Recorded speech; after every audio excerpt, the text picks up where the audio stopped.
Hello welcome back to channel. நான் cinemas with me Sushmita.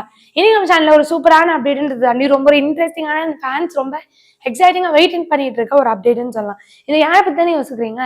Director Lokesh Kanagaraj அவர்கள் பத்தி தான். இவரோட படங்களுக்கான ஃபேன் பேஸ் அதிகம்னு சொல்லலாம். அதை தாண்டி இவர் எடுக்கிற படங்கள் எல்லாமே ஒரு கனெக்ஷன் இருக்கு. அதுக்கு பேர் தான் லோகேஷ் சினிமாட்டிக் யூனிவர்ஸ் நமக்கு தெரியும்.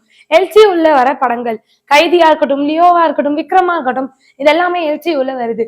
இந்த படத்தோட கண்டினியூஷன்ஸ் தான் அடுத்தடுத்த படங்கள்னு தெரியும். இதுல கூலி படம் மட்டும் இல்லைன்னு தெரியும். இது ஒரு ஸ்டாண்டர்ட் ஆக்ஷன் ஃபிலிம் சொல்லியிருக்காரு. இப்போ இந்த மாதிரி இருக்கும்போது எல்சியூல அடுத்து என்ன பாட்டு, அடுத்து யாரை வச்சு எடுப்பாரு, யாரெல்லாம் இதுல வருவாங்க, இது ஒரு மினி அவெஞ்சர்ஸ்னே சொல்லலாம். தமிழ்ல நம்மளுக்கு எப்படி டாலிவுட்ல அது ஒரு அவெஞ்சர்ஸோ, கோலிவுட்ல இது கண்டிப்பா ரொம்ப பெரிய ஒரு அவெஞ்சர்ஸ்ன்னு சொல்லலாம். அந்த கான்செப்ட்ல எடுத்துட்டு இருக்கவர் தான் லோகேஷ் கனகராஜ். இவரோட அடுத்த படம் என்னவா இருக்கும்? கூலி படம் எடுத்துட்டு இருக்காரு, நம்ம எல்லாருக்குமே தெரியும். இதோட ஷூட்டிங் ஆல்ரெடி போயிட்டு இருக்கு. இதை தொடர்ந்து இப்ப கைதி 2 ஆரம்பிக்க போறாங்க. லோகேஷ் சினிமாட்டிக் யூனிவர்ஸ் திரும்பவும் ஸ்டார்ட் பண்ண போறாங்க. இது மூலமா என்ன ஆயிடுச்சுன்னா, இப்ப லியோ படத்தில் தளபதி அவர்கள் பண்ணியிருந்தாரு. பட் லியோ படம் பண்ணும்போது நம்ம யாருக்குமே தெரியாது தளபதி அவர்கள் இதுக்கப்புறம் பண்ண மாட்டாரு அப்படின்னு.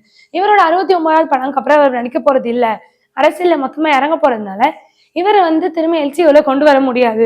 பட் ஸ்டில் கைதி 2 ஆரம்பிக்க போறோம் அப்படின்றதுனால என்ன பண்ண போறாங்கன்னா, கைதியில லியோ அவர்களை இணைக்கிறதா இருந்திருக்காங்க போல. ஆனால் லியோவும் கைதியும் சேர்ந்து வர மாதிரி அடுத்த கதை இருந்திருக்கு. பட் சில பல காரணங்களால இப்ப விஜய் அவர்களால பண்ண முடியாது அப்படின்றதுனால இவர் லோகேஷ் கனகராஜ் என்ன பண்ண போறதுன்னா, தளபதி விஜய் அவர்களோட வாய்ஸ் ஓவர் மட்டும் வைக்கலான்னு இருக்காங்க. இவர் பேசுற மாதிரியான ஒரு வாய்ஸ் ஓவர், எப்படி லியோ படத்துல விக்ரம் படத்தோட லீட் கமல்ஹாசன் வாய்ஸ் ஓவர் கொடுத்திருந்தாரோ, அதே மாதிரி தளபதி அவர்கள் கார்த்திக்கு கைதிக்கு கொடுப்பாரு அப்படின்ற மாதிரியான அப்டேட் வந்திருக்கு.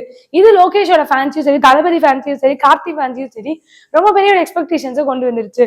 இதுக்கான அப்டேட்ஸ்க்கு இன்னும் ஆர்வலா வெயிட் பண்றாங்கன்னு நம்ம எல்லாருக்கும் தெரியும். இதை பத்தி நீங்க நினைக்கிறீங்கன்னு மறக்காம கீழே கமெண்ட் பண்ணுங்க. இந்த மாதிரி சூப்பரான அப்டேட்ஸ்க்கு மறக்காம நான் சினிமாஸை லைக் பண்ணுங்க, ஷேர் பண்ணுங்க, கமெண்ட் பண்ணுங்க, சப்ஸ்கிரைப் பண்ணிடுங்க.